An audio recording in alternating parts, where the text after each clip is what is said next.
I'm Kate from the Encore Media here with That Girl Interviews also. Hello, how are you doing? This is Brian from Somerset. It is. Hanging out in Charlotte, North Carolina, where it's not raining like it was the last couple days in Florida. Raining. So I feel great today. Good. So what are your expectations versus realizations for this year's Warped Tour? Oh, wait a second. Go. My expectations versus realizations for this year's Warped Tour. Well, we're now coming to an end, so I guess I can actually tell you what I guess my result here. But I'm trying to think. I think my expectations weren't as high going into it as I think like the outcome was. We had every show just kind of exceeded my expectations. So we had a way better year than I thought we were going to have. 2010 we did this Warped Tour, and I felt like it was a lot more difficult than this year was. So I had a great summer. All our shows were great. I didn't break any bones jumping off stage this time, so things have been on the upside. Awesome. What do you think bands trying to break into the music industry today experience as setbacks wise? As setbacks? Yeah.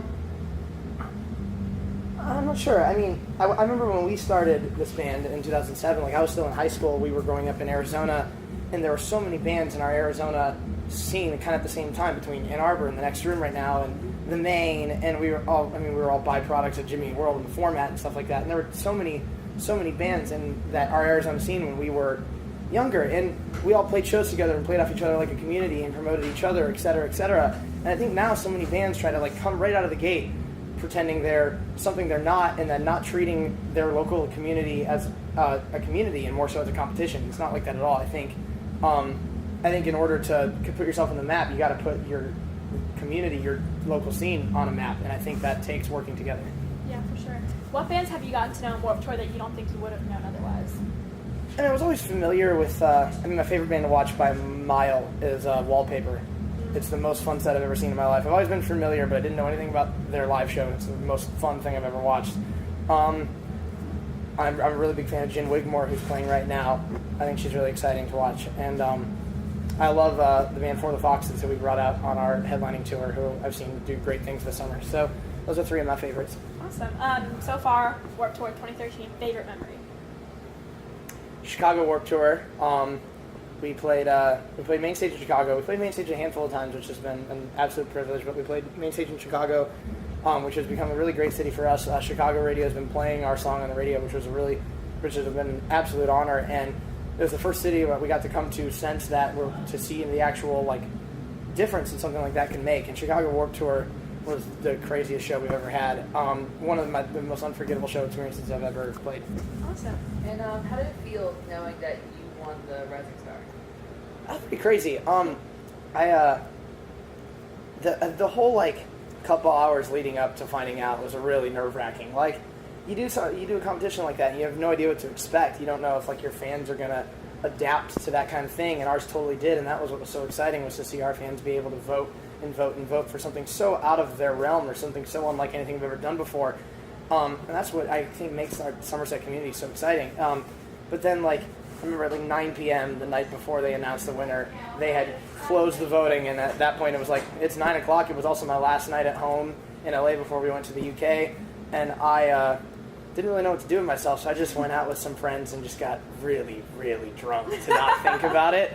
Woke up the next morning in like the worst physical state of being I could have been in, just trying to not think about being nervous of the results. And I got a phone call from my manager around 10 in the morning, calling me saying, I've got exciting news. And I was like thinking like, oh, he's about to tell me we won. And he's like, oh shit, that's not actually what I'm calling you about. I don't know if you've won yet or whatever. And he called me about something else. That was great to hear, but I mean, I can't disclose yet. But so that was great. But I was like, you do realize like you're supposed to be calling me whether or not we won or lost, and that's not what you're calling me about. I hate you right now.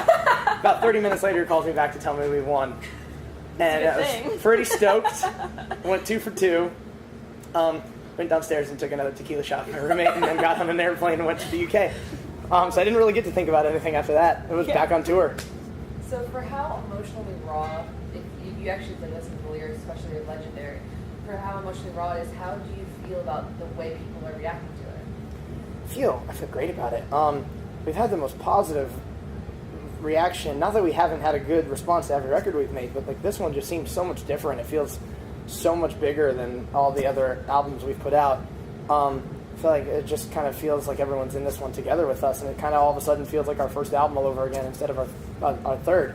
But yeah, it's really exciting to put out a song like Legendary, which is such a autobiographical lifesaver for me, and to have people really respond to it and really attach to it. And that's the dream. So.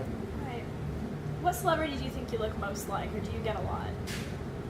Oh man, what celebrity do you think I look most like? I don't know. Because I get got a You wish unique you looked face. most like. Ryan Gosling, but don't. Ooh. I need photoshopped abs for that one. I'm kidding. I don't look anything like him. But doesn't everyone want to look like him? Oh, That's Yeah. true. I used to get like Prince William all the time, and then he started going bald, and that got weird. So I seriously used to get that all the time. I don't remember. For a while, I was getting like Spencer Pratt, which is kind of an insult because that dude's a lunatic. But Oh, yeah. They didn't say you act like him, they say you look like him. yeah, That's true. It's different. he's kind of, I don't know. I don't remember. He's just kind of a strange dude.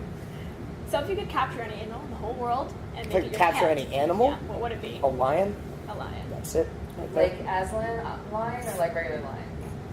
Aslan. If you're going to take it that far, Okay. Yeah. if you're going to take it to that level, Why get why rid of not the have a lion? lion that speaks and is God And gigantic. and massive, Yeah. and that lets humans ride around on him my without gosh, eating I them? wanna ride a Yeah, Aslan. Okay, we're going with that. I like your shoes, by the way. Thanks. I like your scarf. Who on the tour, other than your band and crew, would you challenge to a fight and win? I wouldn't challenge anyone to a fight. I would lose to Not everybody. even like a Nerf gun war, Oh. like a hug fight. Or Define a hug fight. I'm not sure. What, Yeah, I a kind of just wrestling threw that match, off. really. can it be like a drinking competition? All right, we All right, in a can do that. drinking competition, Okay, who would you win against? Win against? For sure. And you cannot pick the children. I would never pick the children. I'm a good Samaritan. I don't know. Let me think. I'd love to just not because I think we'd win, but I think we'd love to have a little battle against the Go Radio guys. They're some of our best friends, and they really know how to throw down. So that would be fun. Us versus Go Radio. So what, oh my god, are you kidding me right now? Did it not record? I will literally kill you. It's okay. It we stopped have this. before this one. Okay. Um, we have this. We I have won't this, kill that's you. why we do that. Good, smooth. That's a good transition. I've seen plenty of people just have like their card. You never know. I mean, sometimes the Yeah. card can go down. You're not looking at it. Oh, I have like 6 cards with me today, but I don't know if you just got me a audio, so. That's perfect. See, Um, perfect transition. Just seamless.